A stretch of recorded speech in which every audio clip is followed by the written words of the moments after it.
Just had the 9-pointer come in to 20 yards. I just fucking smoked him. I just fucking smoked him.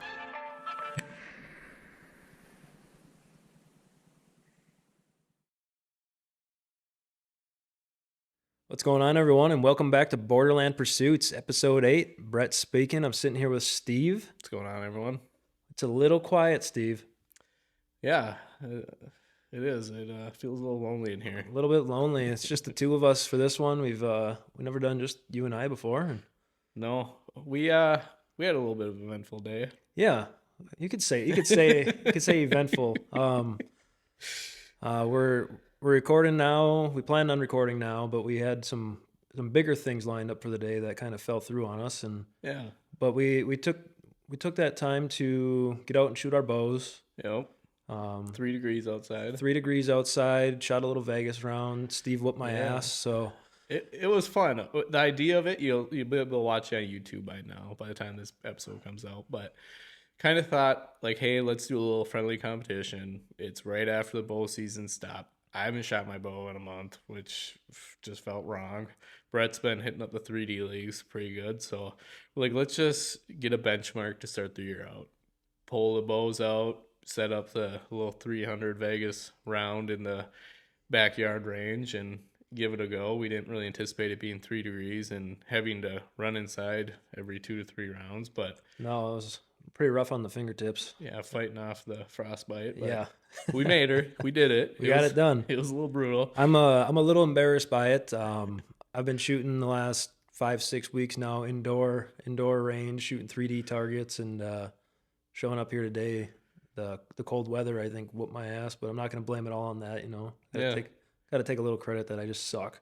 So. I mean, I wouldn't say I did good, but I usually do better on targets because for some reason when it's an actual deer, I tend to hit a little far back. So that was at least last year's deal, but it's no matter how hard you practice, when the real thing's happening, it's kind of a different story. But yeah, no, it was a fun way to get out there and record a little bit and just have fun with it. Plenty of bloopers in that one. Plenty of bloopers. Steven started off the shooting round saying that we were going to be shooting for pink slips for the bows, and I had high confidence after he said that I was going to walk home with a new bow today, but yeah, that didn't happen. So thankfully Steven was joking, and I get to keep the old Matthews, and we'll be all right. Maybe we'll do it overall on the year. We'll do it once every month, and then whoever wins the most rounds, and before we go into elk season, somebody won't have a bow. Somebody won't have a bow.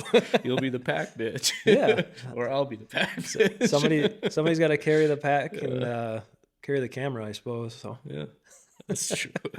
No, but just thinking about other fun ways to kind of make videos and move forward with that. So that was just kind of a quick idea. We kind of ran with it today. Weren't really anticipating doing it, but we're like, hey, we have the time now freed up, so let's go do it. So think about some more little videos to make going into summer and stuff as we're going to be rolling into Bow Fest and TAX and going to be going to those. It's definitely going to be helpful practicing all year going up to it, being able to take those longer shots and have fun with it and actually hit the targets good and not just show up and do the typical pull your bow out right before and lose a bunch of arrows like some people do. Yeah, and I'm excited for it because our friend group has definitely been even shooting more this year, where a few more of them have got into the archery league stuff and paying more attention to it. So going to Bow Fest and TAX and the shoot that I'll have at my house, like we'll be able to see like probably a lot better shooting than we have in the past. So no, it's definitely cool. Like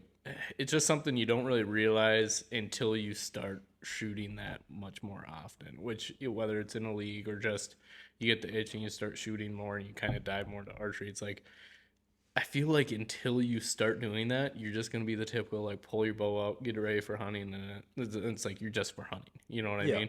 But once you get into, like, a league like some of our buddies have with you, and you realize it's a lot more fun than just only the purpose of shooting a deer. Yep. You know? But there's so much more just this.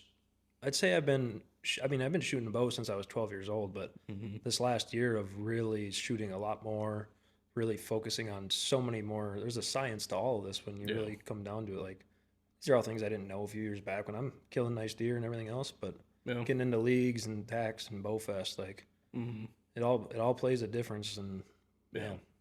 Yeah, two totally separate aspects that kind of combine into one. You gotta know the archery side of things. Like, yeah, you can kill a deer if you don't really know that much about it. If you know how to shoot bow, you can do it. Yeah. And then the separate side of the spectrum is knowing the deer and learning how to become a better hunter that way. So just by practicing being a better archer, it kind of, I guess, works towards combining the two, be more well-rounded. yeah, if you're shooting year round and you're feeling very confident in your equipment and your shot, when you go out, you can focus a lot more on how to be more persistent on pursuing that animal, and not so much on am I going to make this shot? Like, Right. you know, it helps take the nerves out of it a little bit. I'm not saying it completely, but no, but Yeah. Right. definitely helps.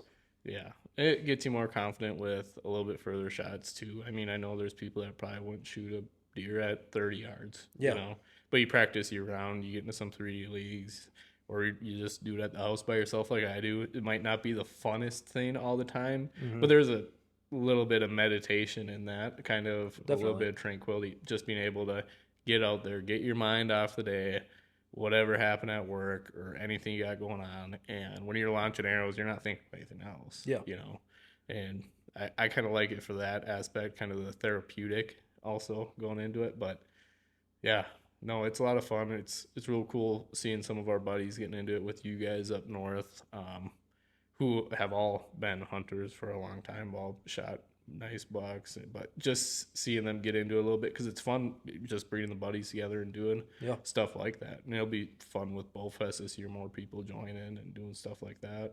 Yeah, this is basically just our little reminder for our viewers to get those bows out of the case in the off season, get those reps in. Look forward to those tack events, Bowfest. Like if you've never done them before, it can be nerve wracking showing up. Thinking that there's going to just be a bunch of great shooters that are going to be laughing at you the whole time. It's not the case. Everyone's out there. It's great camaraderie. We're all having a lot of fun with it. So just get those bows out, get the reps in, and yeah. Steven, what's coming up? The Deer Classic, we talking about that? Yeah. Yeah. So by the time we drop this episode, it's going to be the week leading up to the Minnesota Deer and Turkey Classic, March 14th through 16th at Canterbury Park in Shakopee. We'll be at booth 743. Going to have some merchandise set up there. Some new stuff coming out for the show specifically. We launched our website in February and kind of had our basic line with some new hats and stuff on there. And yeah, we're really excited for the show just to get out there and talk with other brands there, talk with the people. Just we'd love you guys to stop by and just, I don't know, just talk about hunting, fishing, aviation, stuff like that. Whatever you want to talk about, just come meet us, come check out the merch. Just love to have some conversations, meet some new people. Yeah. Should be a really fun time. Yeah, it will be for sure. I went there, I think last year was my first year going to it, just walking around, and even just we're going to be up by like the trophy wall and stuff like that. It's just And cool the bar. Yeah, and don't forget the bar. Yes, Roll I think close. we're in a pretty good spot. Yeah, no, Yeah. probably the best spot. Yeah, we're kind of tucked up, second floor, kind of off the side, but everybody wants to go up and look at the trophy walls and stuff. It's so Everyone wants to look at the trophy wall. Everyone wants a cold beverage. Yeah, No better spot to be, Steve. Yeah. I don't know. yeah. I think we're set up pretty good. Yeah, I'm excited for it. It's gonna be a good time. Yeah. Um, And that'll be leading right up to turkey season. Yeah. Getting pretty close there. I drew second season and you drew third, right? Third season, yeah. Kind of a interesting time to draw a tag. Not really able to hunt that weekend because stuff we got going on. But hopefully we get something during your season going down here. I hope so. I've never hunted Zone 4 before. Mm-hmm. This is my first year having a tag for that. Normally, I'm always Zone 6. So this will be a completely new area for me to be come and hunt, and maybe we can get a good little group of guys together. Maybe we can get Kyler Krobe to come down, even have some fun. Yeah.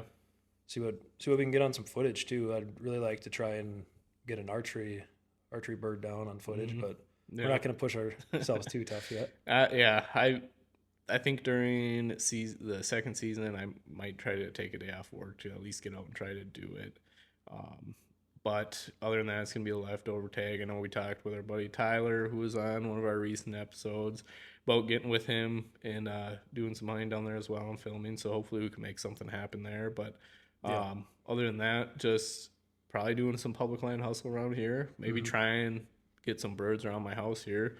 Just talking to my neighbor the other week. He turkey hunts too. And he says around here, they're usually better on his property kind of the second half of the season. So I guess we'll see what happens. I haven't seen too many birds really around here since I moved here, but I guess you never know in the spring. I was probably about a half hour out from your house, and I seen 4 toms, and they had some long beards, like bigger than I'm used to seeing further north. And so from seeing that, it gives me some excitement for sure.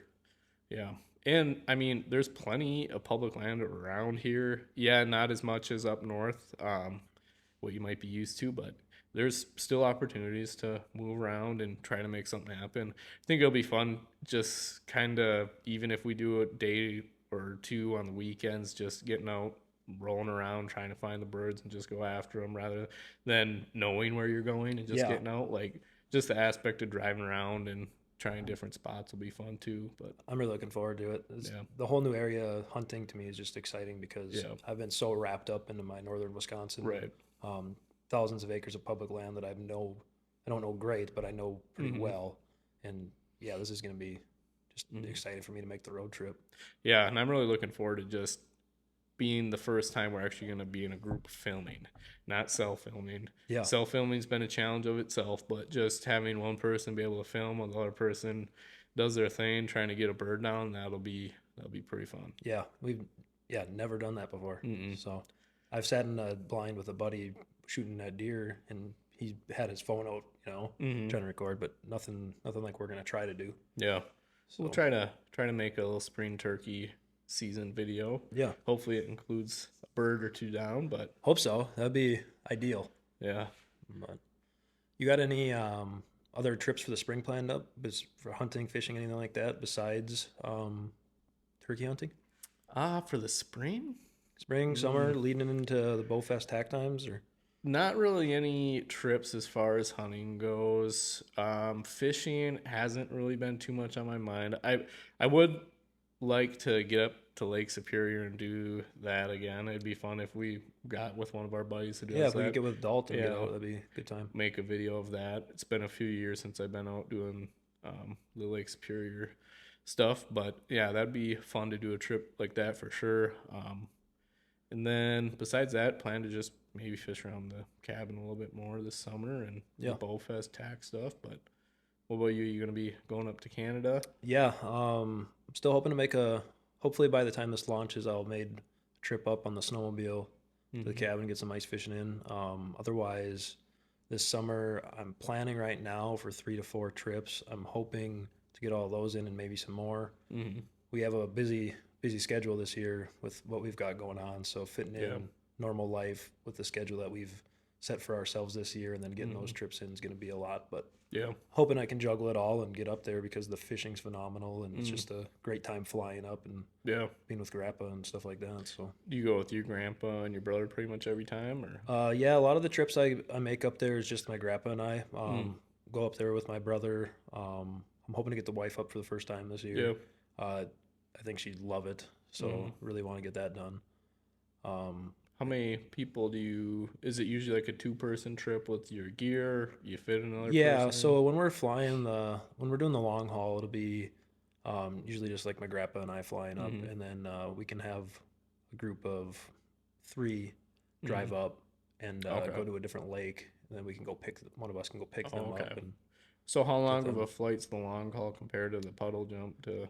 The long haul, I'd say, is about, depending on your winds and whatnot, just average it all about 2.5 hours. Okay. The puddle jump's 20-minute turn and burn, 25-minute turn and burn. So, okay.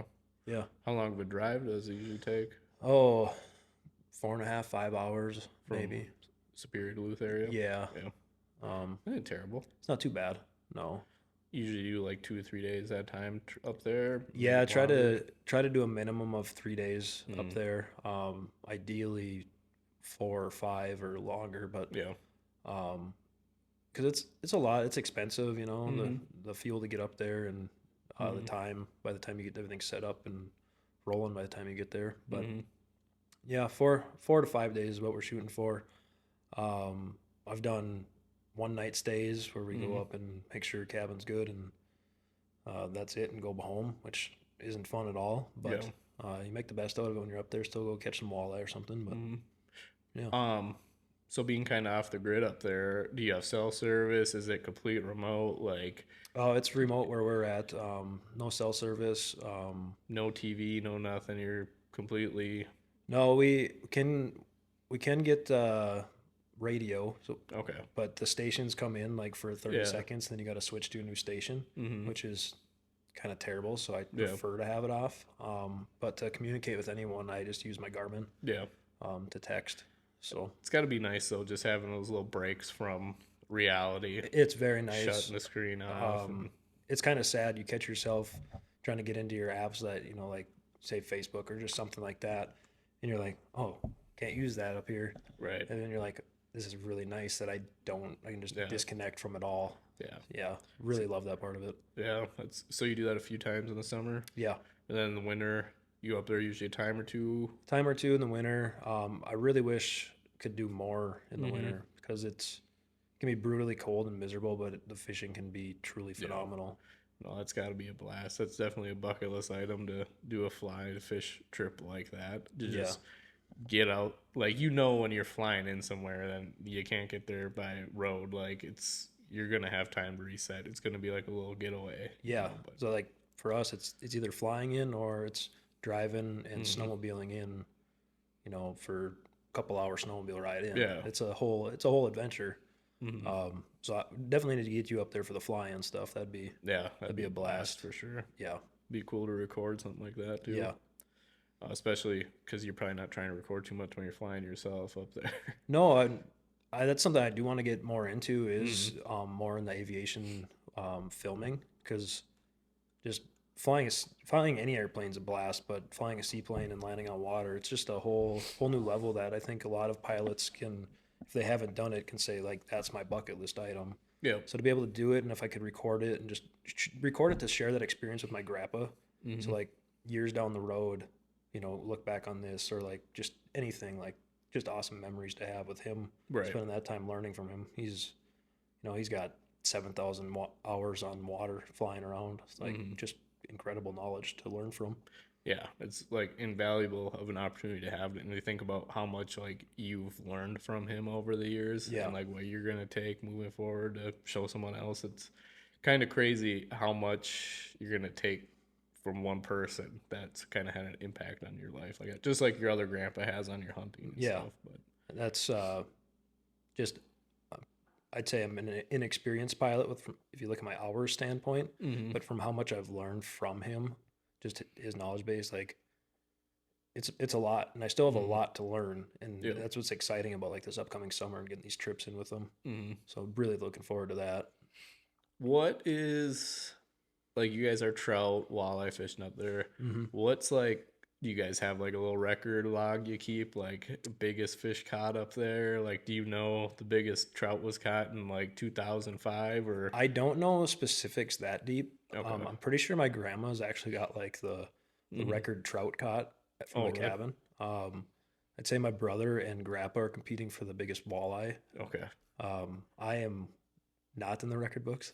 I might have a record for most fish caught in a day or something like that, but that's something. Biggest I don't have for sure. Do you know the numbers for biggest, like, offhand, or I don't. ballpark? Biggest walleye I believe was, I think it was my grandpa, and it was like over 32 and a quarter. That's a good one. Yeah. I think my brother caught like a 31 and 3/4. He's pushing 32 mark maybe. But Do they get those mounted, or how does that work with transporting back to the United States? And like, can you even do that? I guess. So it just goes off of your tag of your possession of what you can have in. So you can only keep one over. I want to say it's 18 inches. Don't quote me on that. For like your trophy fish, so you can keep that as one of your fish and bring it back. Okay. Yeah, that's cool. Yeah, so it's a good time up there. Walleye and lake trout are fun fishing. You can catch about a smallmouth bass just about anywhere you go. So if you're looking to just go and catch fish, and anyone a rod that doesn't even know how to fish, they can catch a smallmouth bass and have the fight of their life. They're just so much fun. Right. And then there's some real trophy northern in there if you want to pursue them. Mm-hmm. Ideally, I'm not catching those, but right. Do you ever run into anybody else ever on the lake? Yeah, there's an outfitter up on the lake. He's got 2 cabins, so Okay. every now and again you'll see them rented out and some people on the water, but besides that, it's very quiet. So pretty remote location to get into, like flying in. So it's got to be nice when you're just sitting out there and there's nothing happening around you. yeah, You see quite a bit of like moose and stuff up there. Or? yeah, I've seen quite a few over the years. This past was it spring or fall? I think it was last fall. We were in the boat fishing, and all of a sudden we seen a moose come out and just go in the water and go for a swim. It was just super sweet. Yeah. So that's where I wish I would have like had some of my better cameras with to like record stuff like that. You know? Yeah, that'd be cool for sure. Mm-hmm. It's fun. Yeah, having a lot of fun with it. Yeah. We got, what do we got? Besides fishing, we got tack coming up. Yeah, we're thinking about going to the one in the UP. Trying to remember the dates for that. It's first week of August. First week of August, like 1st through 3rd. Maybe? Yeah. Yeah, that should be a fun one. Is that the Snow River? Is that what they call it? I think so. Yeah. I saw some pictures from it last year. We haven't been to that one yet. My first tack was last year at Big Sky, and it was phenomenal. It was like the best 3D shoot been to. And obviously the vendors and the people there, it just makes for a cool experience. So really looking forward to seeing how it is in a different state. But everything you hear about tax, no matter where they are, they're always fun. The courses are always legit, it's never going to disappoint. So the fact that they added that one, I think last year was their first year doing it, which makes it accessible from the Twin Cities, from up north. It's a shorter drive. You don't have to drive all the way to Michigan, the lower peninsula, or South Dakota. It just makes it a lot easier. But also got Bowfest, which is the week before. Yeah. So be a little interesting there, but looking forward to that one to see what they got coming this year. I've heard through the rumor mill that this year is going to be a very good year at Bowfest. I heard there's a little bit of a change up coming. So I'm excited to see from last year to this year the changes.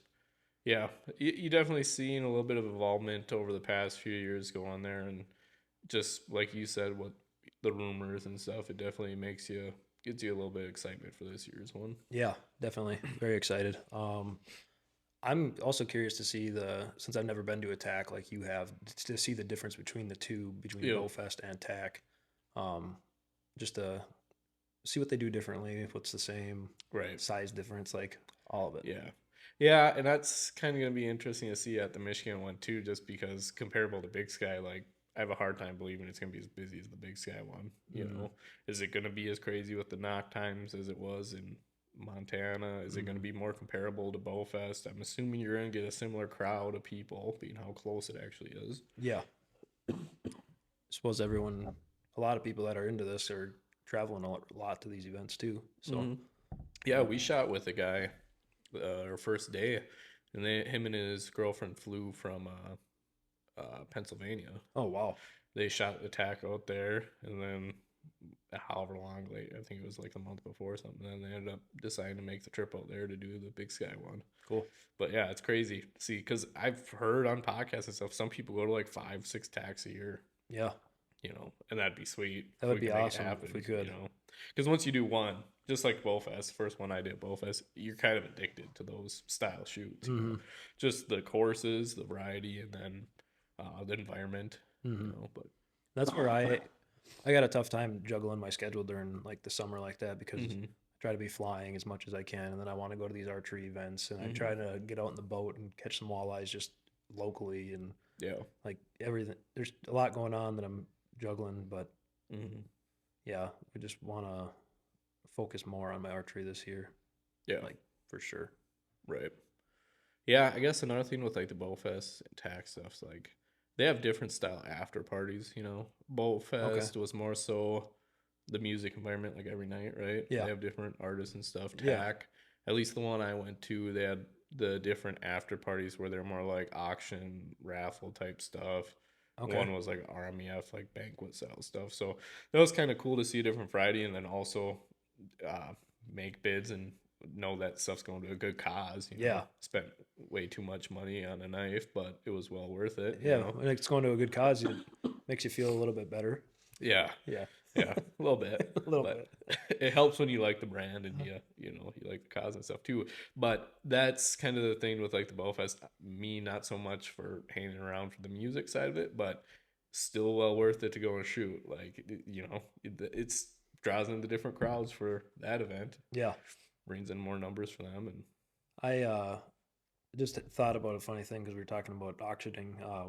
Last year went to Whitetails Unlimited banquet for the first time, and we got into the auctioning, and it was like myself and a few buddies at the same table as me were auctioning against each other, just driving prices up on each other. It was like it was funny because we all wanted the item, but we could have got it for a lot less than we ended up spending. Yeah, it was ridiculous, but you know, I kind of felt that way when I was trying to get the knife, but the only reason it was different was because it was one they dropped like once a year or something. yeah. Did I ever think about buying that knife when they did drop it before? No. You know? But the fact that it was at the auction, and I'm like, I know all this money's going to a decent cause, and I'm like, screw it. Yeah. Go for it. Send it. But yeah, I'm going to RMEF banquet in March, so I'm sure there'll be a little bit of that going on there too. But Hell yeah. they're fun to go do that type of stuff. But yeah. Yeah, I'm looking forward to all these events this summer. Yeah. Another thing we got to think about a little bit. How are we going to fit in time to do our food plots? First year, both of us doing it. Ooh. Now we got to remember we got to pick weekends to do this as well. So yeah. Well, I guess it kind of depends on the type of plot, right? Some are going to be spring, some are going to be fall planting. I'm personally thinking of going with a fall or late summer, I guess. like August time frame. Yeah, kind of give me time to prep the area rather than try to rush into it in the spring. Yeah. Still a lot to learn there.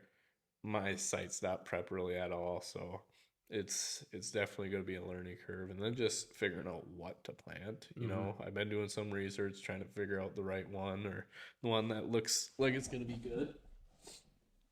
But hard to just guess, you know, with no experience. Like, yeah, you hear the podcasts out there and the different people who say use this, use that, but how do you know which one to go with when everybody's pointing in different directions?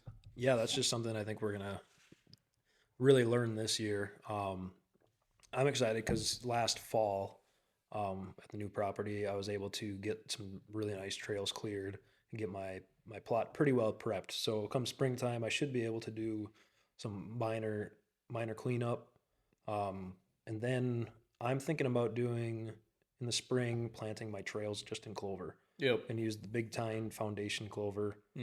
Just do my trails in that. Give the deer something for all summer long to get into. And then in my plot, I'm looking at doing the Big Tine. Oh, I forget what it's called, but some of the plant in August. So yeah, I was also looking at Big Time. That's probably the same one I'll end up going with. Thought about the clover deal, but just I guess haven't dove that deep into the thoughts on it yet. Still being so new to this area, it's a lot to figure out just on locations for stands and stuff. But yeah, I still have to do a soil test and everything, and then figure out what I got to do before I plant anything. But it's the Big Tine Long Range is what I'm looking to do. It's a mix of brassicas and clover and some cereal grains and like a couple fillers in it. But yeah, I'm gonna try it out, see how it does. It says it should grow where I'm at, so we'll give it a shot. Yeah.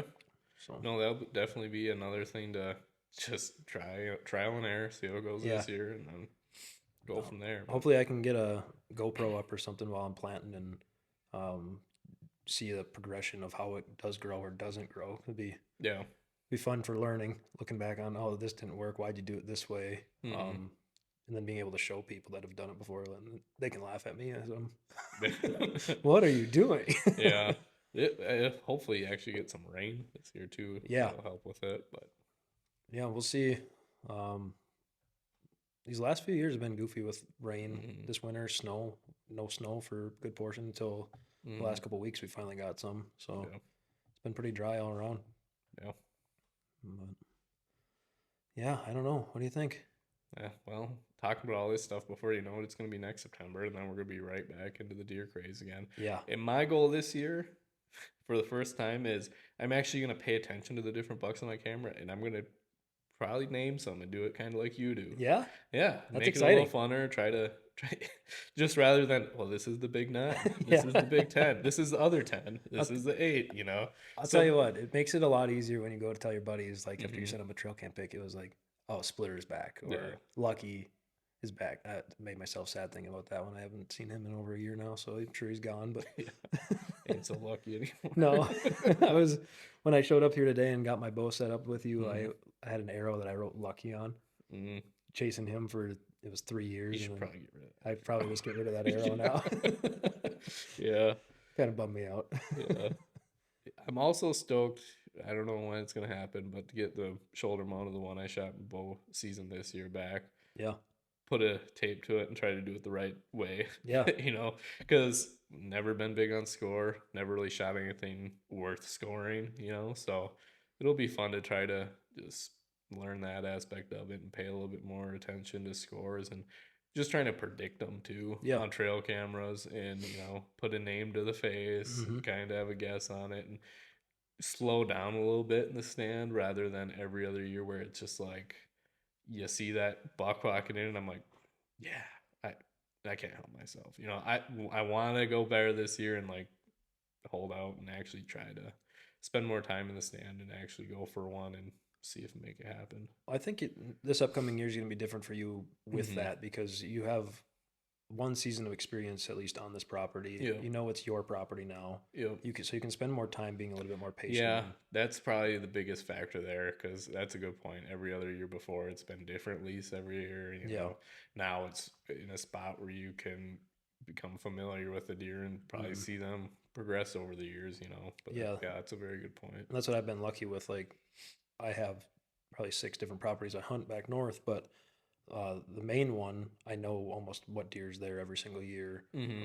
At least I'll get a few trail camera pictures of them. And then these other 5, I've hunted them long enough now to kind of see or know when deer or Yeah. bucks are gonna start moving. Should be on cam. I got Mhm. 5 years of history of pictures for most of these deer, or Yeah. did until they were killed. But Right.